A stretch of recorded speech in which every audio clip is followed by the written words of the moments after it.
Now, from WBZ Sports, this is Burton Ernie Talk Football with Fauria. Well, my friends, here we go. Welcome, everyone, to Burton Ernie Talk Football with Fauria, and there's a lot to talk about. I'm Steve Burton. The Patriots are in the Super Bowl. Now, I'm not sure it's even sunk in yet, 2 days after winning the AFC Championship, but after just 4 wins each of the last 2 years, this team is up to 17 wins and counting.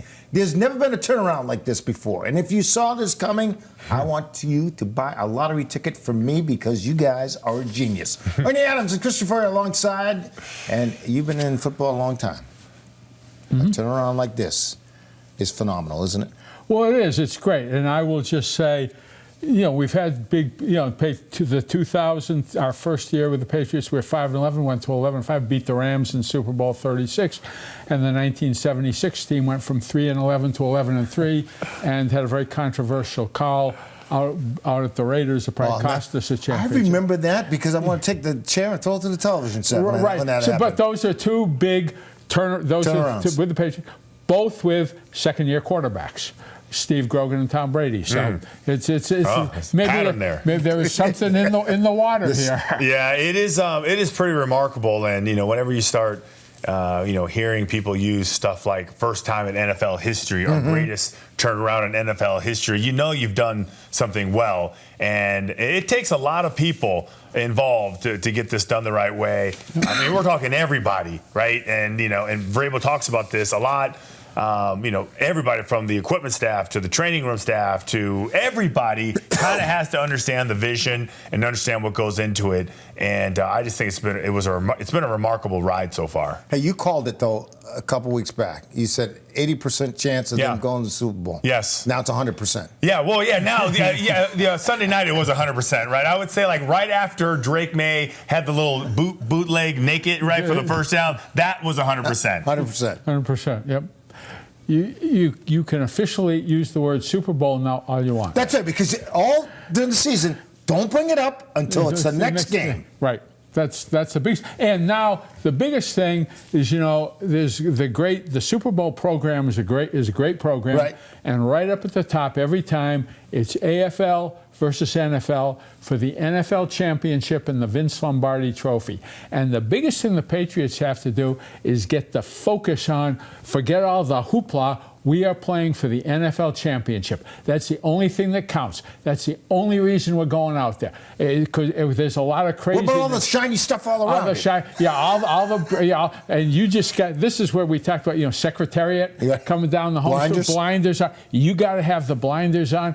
This is a really big week for Mike Vrabel to get everybody just focused in. 2 weeks from now, nobody's going to care about the party, but you're going to remember the game and the results of the game for the rest of your life. Keep the focus. Yeah, no, that's absolutely. The one thing, the great thing you get from the Super Bowl, which is obvious, the win and the trophy and the ring and all that other stuff, but no matter where you go, no matter what you do, right? You will always be Super Bowl champ Steve Burton, Super Bowl champ Ernie Adams. You're lucky if you can be 2-time Super Bowl champ. So when they introduce you, if you're speaking at an event, it doesn't matter. When you die, he was a 2-time Super Bowl champ. Like, it follows you, and it instantly gives you credibility, and it should, because going through that, achieving that is so hard to do. Yep. No question. And the biggest thing is, it's like, the plays against the Panthers, you can see them. You can see it, like it's right here in front of you. You remember those plays. They stick with you forever. Forever. Interesting. Yeah. You brought up, and I do want to go back to this Denver game just for a second, because good things happen in the snow for the Patriots. That's what you said. Good things happen in the snow. And I know that the weather people on WBZ have been saying it, but the last big snow winter we had was when we beat the Seahawks in Super Bowl 49.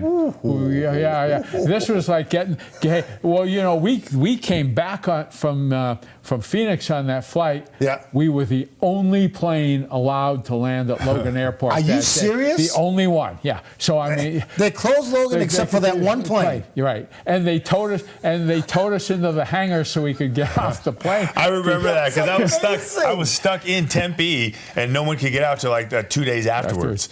Because listen, even Minnesota, when they played the Super Bowl in Minnesota, that was horrendous weather in Minnesota for a couple of days.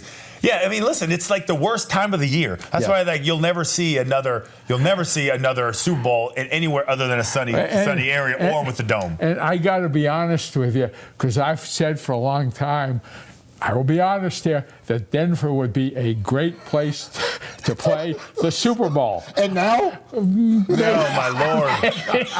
I just came back from Denver. I'm saying no way. No way. Okay. I was there, and the game was right in front of me. You could. At times you couldn't see it. I told you this the other day. Like, and people use this phrase here when I moved here, and I was like, well, I've heard this when I lived in Colorado for 5 years. If you don't like the weather in Denver, give it 10 minutes, it'll change. And it absolutely did. And they did a whole little thing on CBS showing that it was changing. Yeah. Hey, I got to bring up Drake and his injury, okay? Because you saw him land on his shoulder, and all of a sudden, he's hurting a little bit. May not admit it all that much, but he's hurting. But no matter what, you see this guy playing in this game, correct? As long as he's 98.6 and he's breathing, yeah, he'll play. How much of a concern? Well, I'll tell you what, Super Bowl 38, I had pulled my calf in the game, and I remember going, what the worst possible luck at the worst possible time. I didn't know if I was going to be able to play. We rehabbed it for the entire week, and suddenly it just it was doable, but. I would say that under these circumstances, you would find any means necessary to play. Like, there's not going to be anything that you wouldn't go through, that you wouldn't do to play in this game, other than the concussions and stuff like that. But I know that that's something that they are really good at. And with modern medicine and the way the NFL rehabilitates people, what would usually take a normal person 2 months to heal, they can do it in a week. Right. Okay.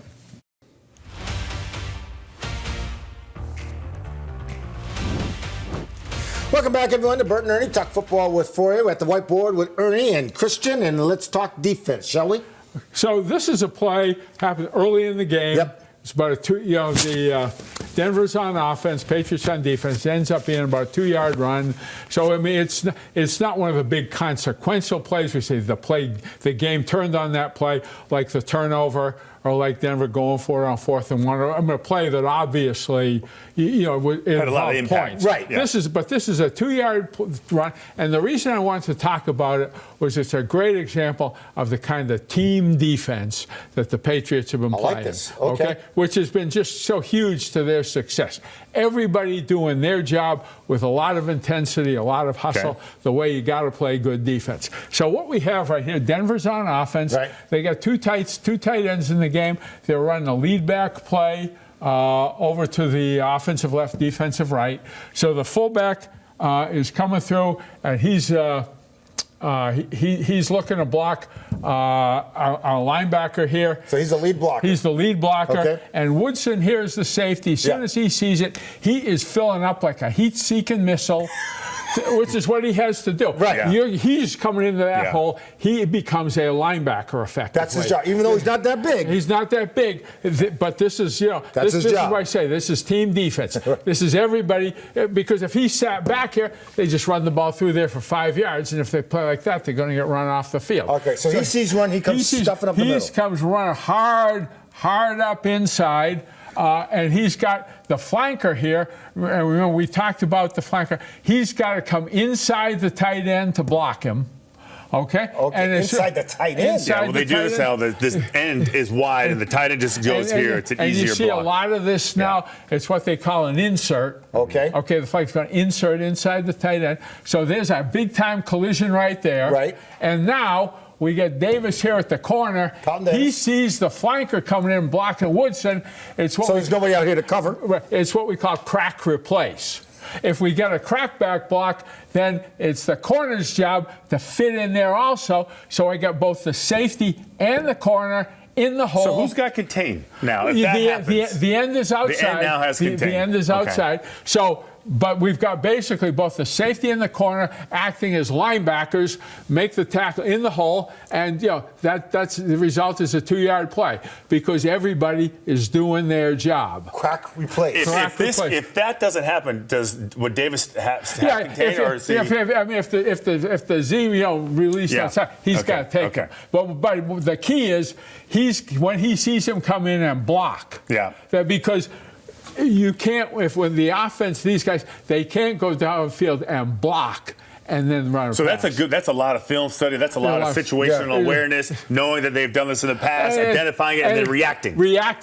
But just the whole concept of crack replace. Yeah. I've got this guy, but if he goes in and blocks and cracks, then I become I'm the contained just player. Muddy it up, get in there. Yeah, but it's like I say, you got to play it like a linebacker. Okay. And I'm not saying Davis came in the hole going to make you forget Dick Butkus. Yeah. But he's right there effectively, on the back. Awesome.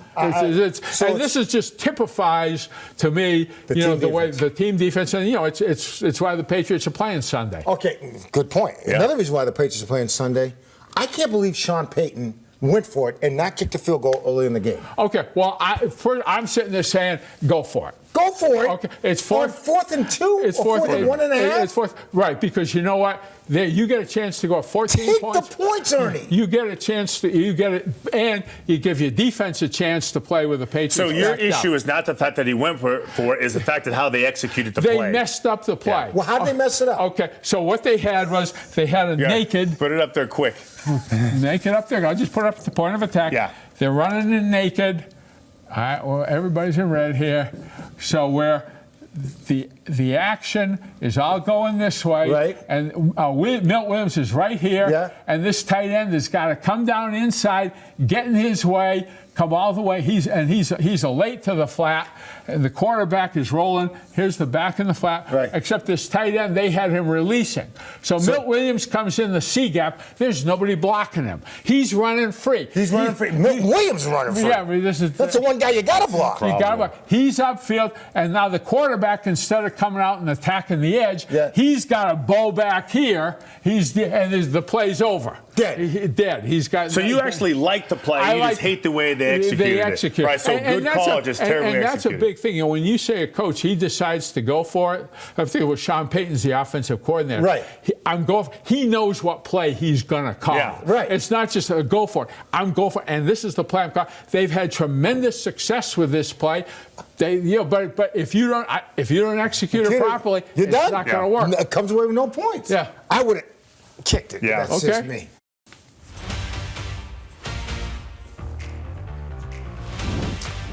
All right, my friends, welcome back. We're back at the whiteboard. We're talking about the craziness that the players and coaches have to go through Super Bowl week. Ernie? So I will just tell you, and this is a quote from my good friend Bill Belichick. Yep. When you go to the Super Bowl, what a lot of people have to open up your own travel agency. Is that what it is? That's basically what it is. Each player. Each player, each coach, because you go to like they went to the AFC Championship in Denver last week. Right. It's like really, you're planning for a trip to the Super Bowl, but operationally, it's like a regular road game.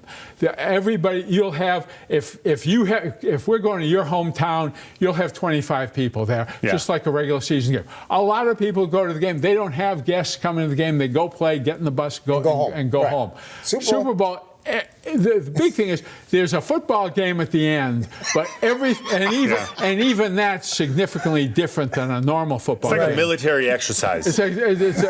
Okay, so you going right now, and the play. Oh my God, who's coming? Well, who comes to the Super Bowl? It's basically the people who, if you die this week, the people will be sitting in the front row at your funeral. Well, they get priority. They get priority. It's your wife, it's your parents, it's your children, it's your siblings. The front row seats at your funeral. Those are the not necessarily your siblings, significant other though. Well, right, but this gets in. But you are bringing family to this game. That's who comes. So first thing is tickets to the game. Right. Well, you get an allocation of tickets. It's not every player gets a ticket. It's a difference based on age. It's a difference based on age. So there's a little bit. How long you've been in the league? Senior, right. So your rookie, Make it 4. Make it 4. Your star veteran 10. Is going to get 10. 10 tickets? But then you can negotiate with Ernie. Hey, Ernie, you have 10 tickets. You need all 10. Ernie says, "Well, no, I only need 5. Okay, I'll give you $5,000 for them." Bam, there are my tickets. Right. This is a very very big. Are the players given tickets, or do the players have to buy the tickets? I think for most people, I know I'll speak for you get like 2 comps. Yeah. And then everything else you're paying. And coaches too, same thing. Yeah, but it's like market. It's not market value. You're not paying an upcharge. You're paying face value. You're paying face value. Okay. So that's tickets. So this is, you're dealing with that. Then the next thing is, well, your family's coming to the game. Okay, how are they going to get there? This Thursday before the game, there's a family plane. Family plane. Okay, and it's and you're part of the family. You get on the plane. If you're right, and how many seats does everybody get on the plane? It's, can I bring? I got my children. Can I bring my nanny? Yeah. Can I bring my nanny? And I would say that's the most coveted ticket to get. That's the that's plane the goal. ticket? The family plane. Yes, it's important. Yes, you bet. Hey, because all these you don't want to tell your brother you can come to the game. Yes, it's on the West Coast. Start driving. Yeah, but for most people, though, you are like, I lived in California. I just had my family and friends who wanted an extra seat because you get a certain amount of tickets for the plane too. Right, but it could be the next. But it's okay. You're in California. The next, it could be a game of Florida. Yeah. Right, so I mean, it's Jacksonville. For a lot of people, it's a very big and it's financial commitment. So that plane leaves on Thursday. Thursday before the game. So hold on, the team leaves on a Sunday. Sunday, right? Right. So they're out there the entire week. The families come in on Thursday. Right. Okay. And so that's so you're trying to negotiate that. Then you've got the hotel. Oh boy. Okay. Well, I'm bringing all these people in. I got to have a place for them. Family hotel. Does the family stay at the team hotel? Nope. You may get a few rooms there. There's a family hotel, which may be across. Why are you laughing? It's just so funny because he's so right. It's the worst part about the whole thing. Really? It's the worst. It's the biggest pain in the butt of everything. You are going and understand. You're doing this. You're really going to play the biggest football game of your life. Yeah. And no, I'm dealing with tickets for the plane, the hotel. Yeah, then it's like, what should we do? Where is the food? And so the bottom line is what's really important is what? You want to have, for your players and your coaches, have all this done when the players and coaches get on the plane on Sunday. Yeah. Okay? So that all this stuff is... So that's what these guys are doing right now. That's what they're doing right now. That's what they're doing right now, figuring it out. And they tell today's two. You got to know by Wednesday how many rooms you want at the hotel. Yeah. Wow. So it's and so you need commitment from your family members who are probably going, well, geez, I don't know if I can go. Well, I got to know right now. Yeah. I'm going to lose the family plane in the family hotel. So there's a lot of pressure. Yes, it's so stressful. Hey, this is trust me. This is what it's. This is. I had people calling me the day of the game in the morning. Oh, geez, I don't have any tickets. I was like, and I'm going to my meeting right now. Right, why are you calling me? Yeah. Like I'm supposed to produce. I don't know. Like, hold on, here they are. Oh, this is great stuff. All right, we gotta wrap this up. Yeah. Good stuff. Yeah, it gets worse. We should do a whole hour on this alone. Week.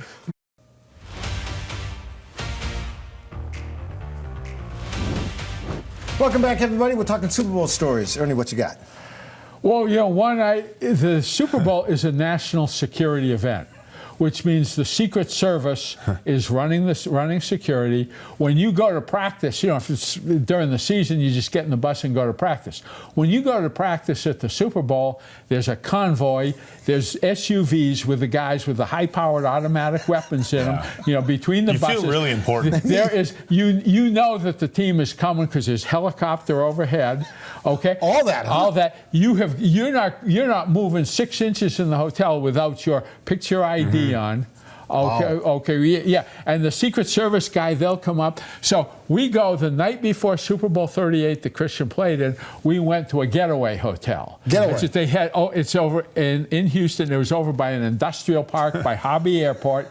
So they downgraded too, but they would tried to have a place where it was just us. And in the hotel the night before the game, I had a Secret Service guy look at my credential like this, match my face with a picture. Okay, great. Man, this is tight. So the morning of the game, I go out for a nice long run through the industrial park. I come back up behind the hotel. There's not a blessed soul. And I'm thinking, if I were a terrorist, I could come in here with a truck loaded with this explosives. And blow it up. And blow the whole thing up. So even the tightest security has a few holes in it. A few holes. Yeah, that is.